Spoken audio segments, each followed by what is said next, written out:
Ja sitten seuraava lähete kaatopaikalle. No tässä. No niin, lähdetäänpä tänne päin.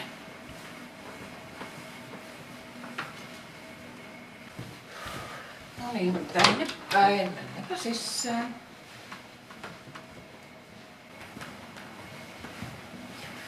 No niin, käykää siihen istumaan.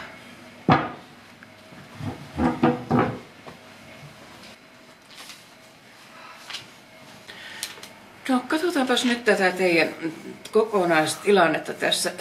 Tämä on vähän tämmöinen aika nyt en tiedä, mutta eiköhän me tässä selvitä. Te varmaan ihmettelitte sitä, että kun lähete kaatopaikalle. Se on aika erikoinen kyllä. No kyllä se vähän... Meillä on nyt tämmöinen iso tiimi tehnyt paljon työtä, kaikki viisaat piät yhdessä, että miten me järjestetään niitä tietosuoja-asioita, kun ei sua ihmisten nimiä ennen sanoa oikein missään, niin kokeillaan nyt tämmöistä.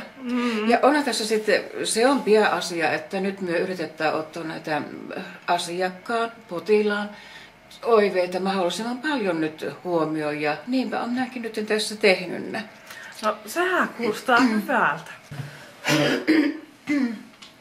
Kyllä minua vähän kummastutti ensin tämä teidän, että lähete kaatopaikalle, tämä teidän toiveenne.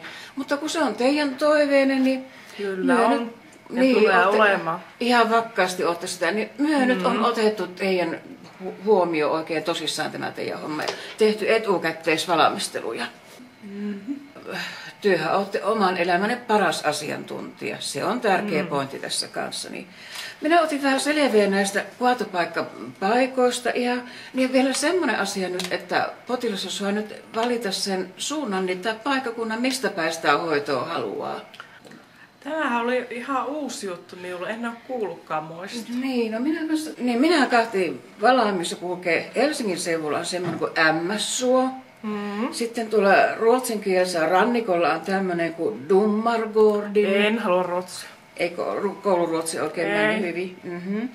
Kannonkoskella Keski-Suomessa olisi yksi ja sitten olisi tuolla Kihniössä. Tämä on mielenkiintoinen tämmöinen Lakeuden etappi. Ai jaa. Ja sitten tällä samalla omalla paikkakunnallakin olisi tämä Metsäsairila.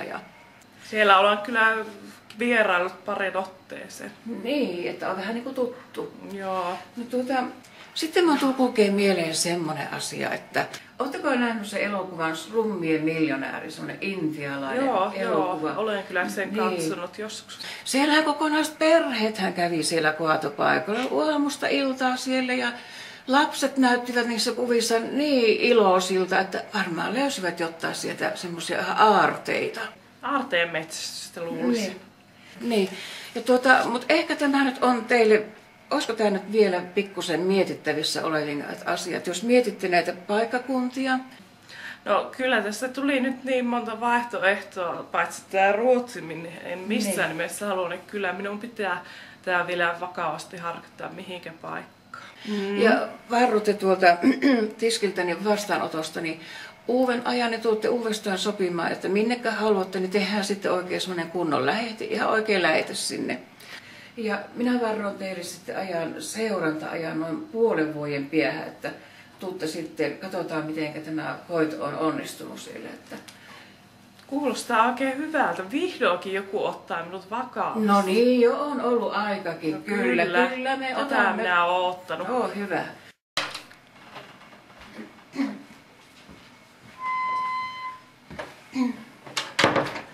No niin, eipä tässä nyt tämän kummempia sitten, kun että toivotan teille... Ai niin, tää flunssa.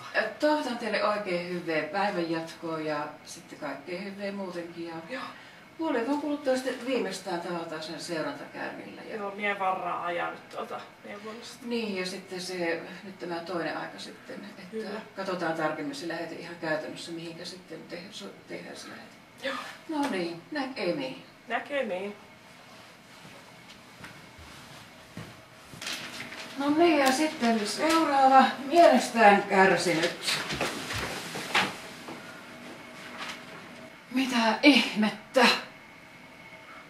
Äkkiä tiimikoolle.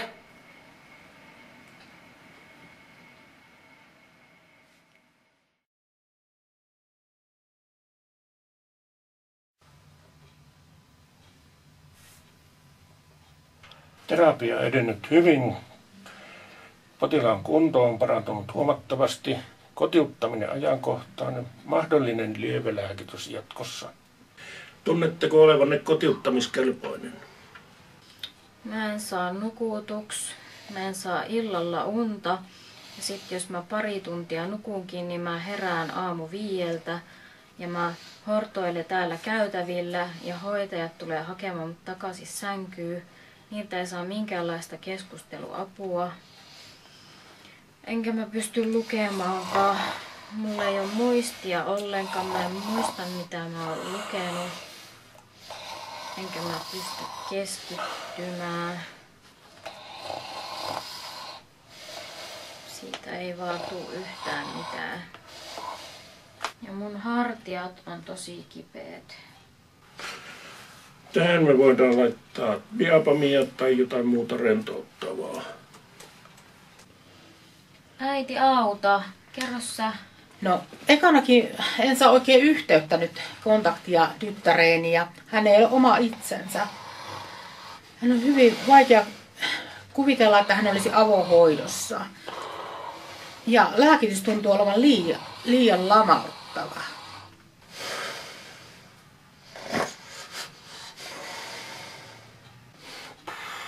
Äiti, mua ahdistaa. Ahdistaa. Voin avata ikkunan, nämäkin kyllä auttavat jotain. Mä vaadin kyllä nyt lisää terapiatuntia tyttärelleni ja lääkityksen tarkistamista, että ei tämä ei ole nyt oikein. Mikä säästökohde minun lapseni on? Ei täällä saa edes kunnon hoitoa. Ja pomo se on kuule sullakin. Jos kerran tiedät paremmin kuin minä, niin hoida itse tyttäres.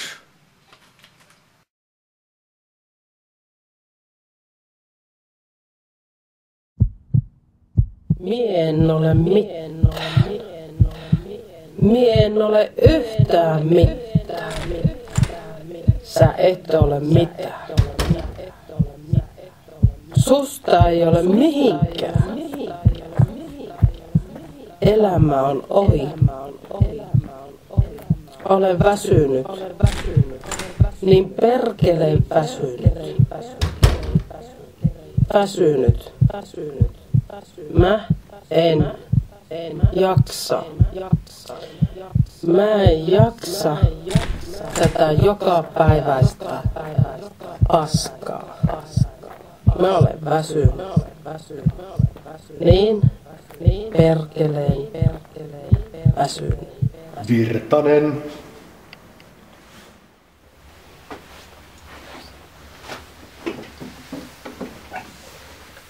Minkälaista vaivaa tällä kertaa?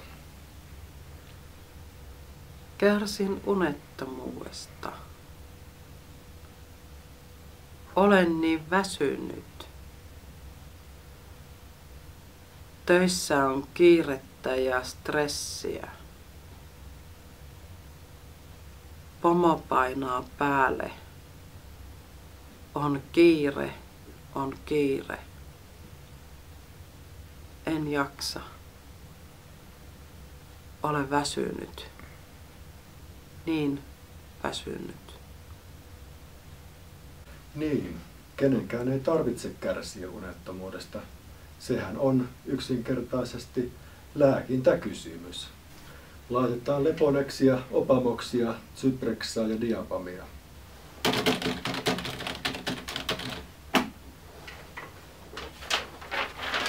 Ei muuta kuin apteekin kautta ja kotiin lepäämään, johon alkaa uni maistua.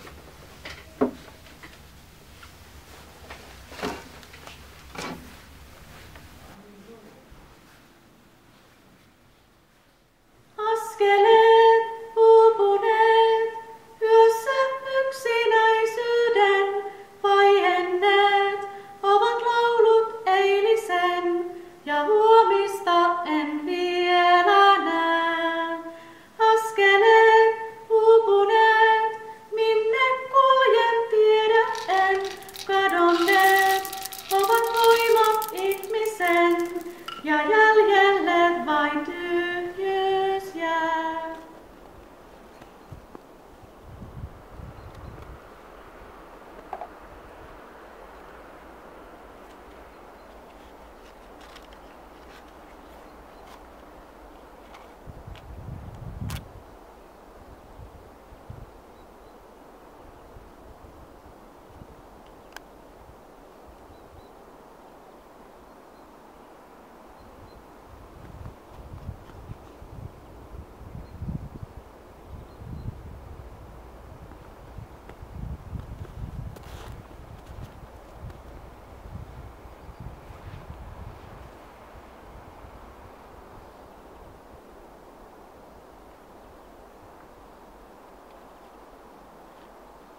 Olen 183 senttimetriä pitkä, kurvikas vaalea nainen. Etsin sinua tumma ja tulinen rakastaja. Olet hellä ja huomaavainen, huumorin tajuinen ja leikkisä.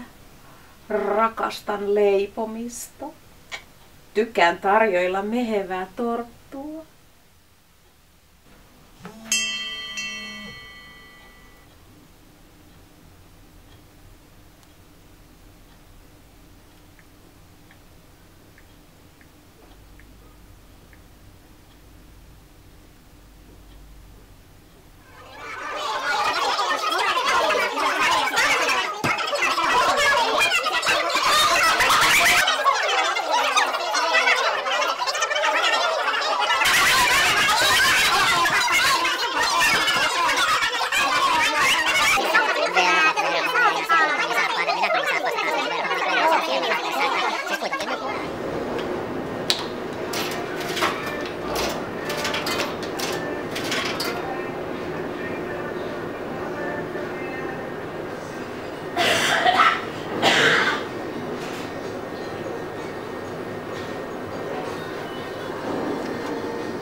Ihanaa. Tästä mä oon haaveillut pitkään.